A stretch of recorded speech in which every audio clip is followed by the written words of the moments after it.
Language has always been a critical means by which human beings were able to communicate. Back in earlier times and to today. Even in our internet age, the way in which we communicate is via language, via writing, typing, speaking over the internet as I am now. But language is not only a source for human interaction. Language is also a way in which Kodesh Baruch Hu, God, communicates with us.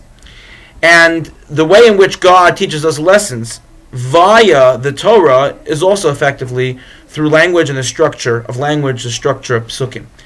And I think that's very evident, particularly in our parsha. In the third pasuk, the Torah says, "Vatishaches haaretz lifnei haElokim." The land became corrupted in front of God. "Vatimalei haaretz chamas," and the land became filled with robbery. God is teaching us, is telling us that at the time of Noach, that generation had lost its moral compass. There were no ethics, there were no values, there was rampant corruption and robbery. And so in the way that God structures the pasuk, it says that the corruption took place lifnei ha'elokim, before God. Why does the pasuk say that it took place before God? Perhaps the pasuk should have said that it took place before man. After all, who was affected by the corruption? Well, other people. Who was affected by robbery? The person who things were stolen from. So why does it say that the land was corrupted before God and robbery took place before God? So the author of the Kitzur Shulchan Aruch explains to us something very beautiful and very powerful, something that I believe lasts today, its lesson lasted today, and really impacts our day-to-day existence. And that is the following.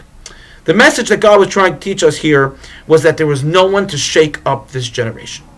There was no one to tell the generation of the flood, hey, stop, wait a minute, evaluate what you're about to do, recognize the consequences of your actions. There was no one there. Yes, Noach was a tzaddik, but we all know that the flaw of Noach was that he wasn't able to inspire his generation. No one was able to shake up the people and say, hey, look what you're doing to your neighbors. And so the only one who was able to understand what they were doing wrong was HaKadosh Baruch Hu, was God.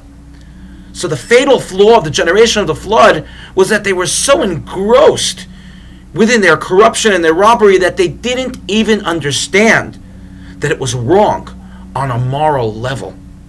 And so only HaKadosh Baruch Hu, only God recognized that it was wrong, and God said, there's nothing that I can do to be able to teach these people. I need to wipe out the world and start all over again. And of course, that's what happened as the result of the Mabul. Very powerful lesson for us in life. We remember that there was a time, certainly when we were children, if not maybe yesterday, that we were doing something in our lives when someone took us aside and said, hey, hold on a second, do you understand what you're doing? Do you understand the consequences of your actions?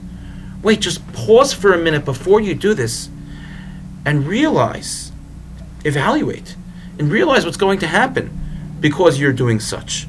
So as kids, this may have been someone who pulled us aside, may have been a parent or a grandparent or a role model, and even in our lives as adults, the same thing may have happened to us. And we really look at that as a real zchus. We look at it as a merit to have people in our lives who would stop and help us bring things back into perspective. It was missing in the door. Hamabul was missing the generation of the flood, but God used the word Lifnei HaElokim in front of God to be able to teach us that we need to make the difference in our generation. We need to be the ones who have the moral compass and have the ability to teach values and ethics not only to our people but throughout the world. We need to set that example. May we be zoche, may we merit to learn from the mistakes of the generation of the flood and really bring bracha, bring blessings and receive blessings from HaKadosh Baruch Hu by virtue of our actions.